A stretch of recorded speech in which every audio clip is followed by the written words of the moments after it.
Assalamualaikum warahmatullahi wabarakatuh.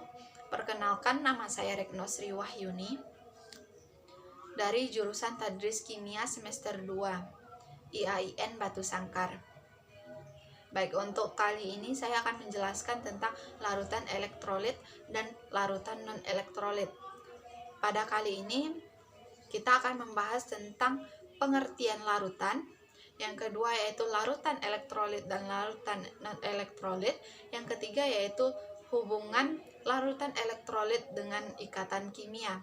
Yang keempat yaitu faktor-faktor yang mempengaruhi daya antar listrik suatu larutan.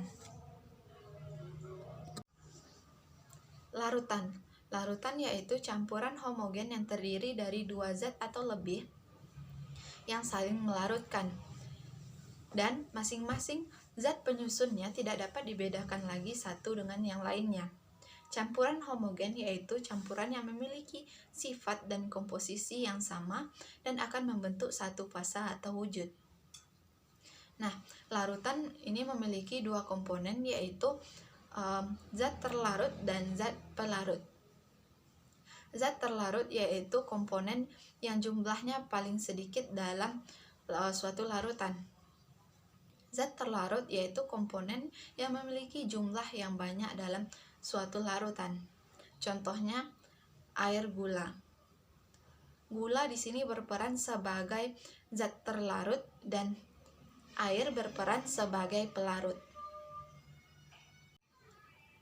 Konsep larutan elektrolit dan larutan non-elektrolit pertama kali dijelaskan oleh ilmuwan kimia Arrhenius pada tahun 1884. Arrhenius menyatakan bahwa senyawa elektrolit dalam air akan terurai menjadi partikel-partikel yang berupa atom yang bermuatan listrik yang disebut dengan ion. Larutan non-elektrolit ketika dalam air tidak terurai menjadi ion, tetapi tetap dalam bentuk molekul dan tidak bermuatan listrik. Jadi dapat disimpulkan bahwa larutan elektrolit adalah larutan yang dapat menghantarkan arus listrik karena senyawa tersebut dapat terionisasi menjadi ion-ion yang bermuatan listrik dan bergerak bebas. Contohnya yaitu senyawa ion, diantaranya itu ada asam, basa, dan garam, ditambah dengan senyawa kovalen polar. Larutan elektrolit adalah larutan yang dapat menghantarkan arus listrik, di mana di sini menimbulkan efek nyala lampu pada saat uji coba dan menimbulkan gelembung di sekitar elektroda. Elektrolit ini ada dua, yaitu elektrolit kuat dan elektrolit lemah. Elektrolit kuat ini memiliki daya hantar listrik yang baik walaupun pada konsentrasi yang rendah. Sebaliknya pada elektrolit lemah memiliki daya hantar listrik yang lemah walaupun pada konsentrasi yang tinggi atau besar. Dan dapat disimpulkan juga larutan non-elektrolit yaitu larutan yang tidak dapat menghantarkan listrik karena senyawa yang terdapat dalam larutan tersebut tidak dapat terionisasi menjadi ion. Contohnya yaitu senyawa kovalen nonpolar dan senyawa organik. Hubungan larutan elektrolit dengan ikatan kimia. Yang pertama dengan senyawa ion. Senyawa ion dalam bentuk lelehan dan larutan dapat menghantarkan listrik dikarenakan ion-ion yang terdapat dalam larutan tersebut dapat bergerak bebas. Yang kedua dengan senyawa kovalen polar. Jika berada dalam air, molekul-molekul senyawa kovalen polar akan terhidrolisis menjadi ion-ion yang dapat bergerak bebas dalam larutan sehingga dapat menghantarkan arus listrik. Yang ketiga yaitu dengan senyawa kovalen nonpolar.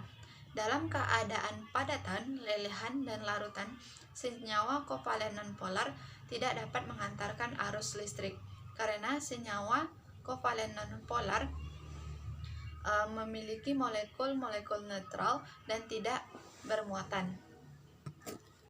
Faktor-faktor yang mempengaruhi daya hantar listrik suatu larutan. Yang pertama yaitu konsentrasi. Konsentrasi adalah besaran yang menunjukkan kepekatan suatu larutan melalui perbandingan zat terlarut dan zat pelarut. Semakin besar konsentrasi zat terlarut, maka akan semakin besar daya hantar listrik yang didapatkan. Hal ini disebabkan oleh banyaknya zat terlarut mengalami ionisasi. Yang kedua yaitu jumlah ion. Semakin besar jumlah ion yang ada pada suatu larutan, maka semakin besar pula daya hantar listrik yang dihasilkan. Yang ketiga yaitu jenis larutan, yaitu larutan elektrolit, yaitu larutan yang dapat menghantarkan arus listrik. Cara untuk membedakan larutan elektrolit kuat dan elektrolit lemah beserta non-elektrolit dapat ditentukan dengan derajat ionisasi, yaitu perbandingan antara mol zat yang terionisasi dengan mol zat mula-mula. Dengan nilai ionisasi atau alfa elektrolit kuat yaitu bernilai 1 dan elektrolit lemah bernilai kecil dari 1 dan non-elektrolit bernilai 0. Baiklah, hanya itu yang dapat saya jelaskan. Apabila ada kesalahan, mohon dimaafkan. Assalamualaikum warahmatullahi wabarakatuh.